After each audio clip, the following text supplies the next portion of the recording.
brought to you by Express Care Health and Skin Center. Get in, get out, get better. Hafide Guam, and welcome back to Healthy Living Tuesday. We are talking tonight about a very, very sensitive topic, irritable bowel syndrome, because of the specific part of the body that it does affect. Now, Dr. Jitka Lom from Express Care is here. Doc, you are the principal physician, of course, down at Express Care.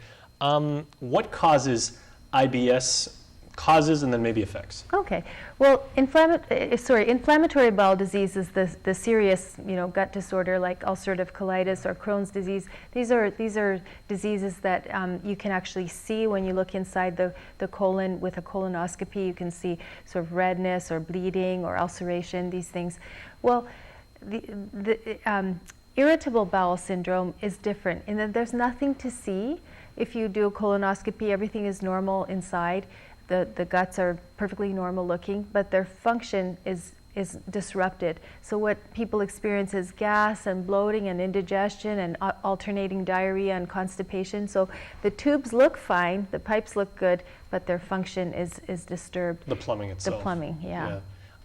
So what typically is it caused by diet or by, maybe because of the part of the body that it does affect? Is it maybe like the way you sleep or the way you sit? Yeah, it's a great question because truthfully nobody knows the answer.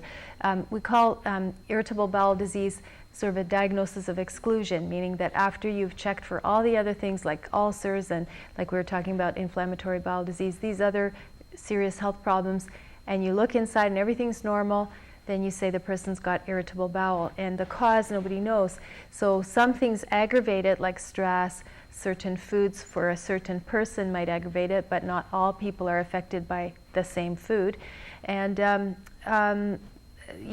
really the cause is not known at all. So things that improve it are having a high fiber diet and a low stress lifestyle. Mm-hmm.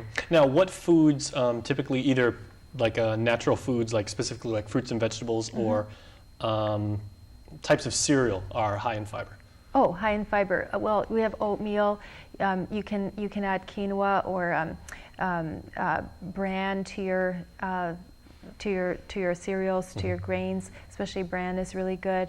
And then Cheerios are always advertised as a high fiber breakfast, but actually something like oatmeal would be a lot better. Mm-hmm. Yeah, that's funny because Cheerios, like in recent years, they've marketed it specifically towards being heart healthy. Yes. You don't really hear a lot about it, being good for the colon. Yeah, but the things that are good for the colon are also good for the heart. Okay. So that's 2 for 1. Good tip. Yeah. And not a lot of people would know that, myself included. Yeah. So if you eat healthfully for your heart, you're also eating healthfully for your colon. Basically, lots of fiber, lots of fruits and vegetables are important.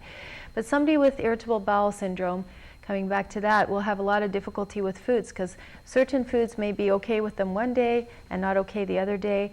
These are people that might have, 10 bowel movements in one day, like diarrhea, and they're not sick. They just have to keep going to the toilet.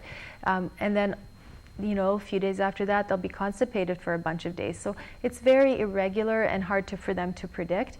Thankfully, there is medication that can help them.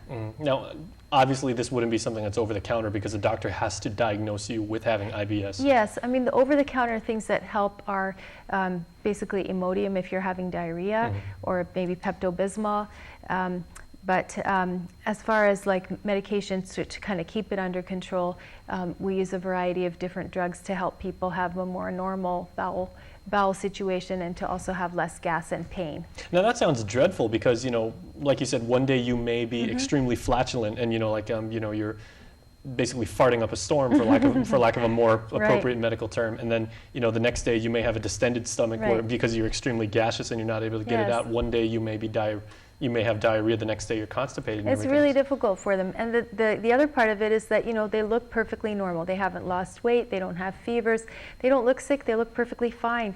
And yet they're having a lot of problems, kind of like a headache in your stomach, where in your guts, where you look fine, but you're in a lot of pain and having a lot of problems.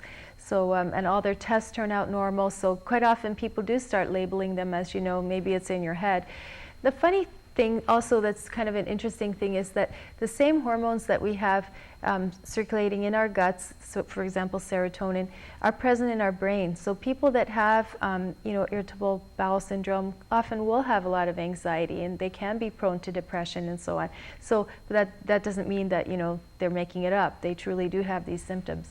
And thankfully now there are medications that can help them both at the top and in their guts. And does that give any credence to the whole analogy of you can literally worry yourself sick? You can worry yourself sick, absolutely, for sure. Okay. And let's talk about, before we go to commercial breakout, what are some of the long-term effects and treatment if IBS goes? Well, long-term, people just kind of get used to living with it.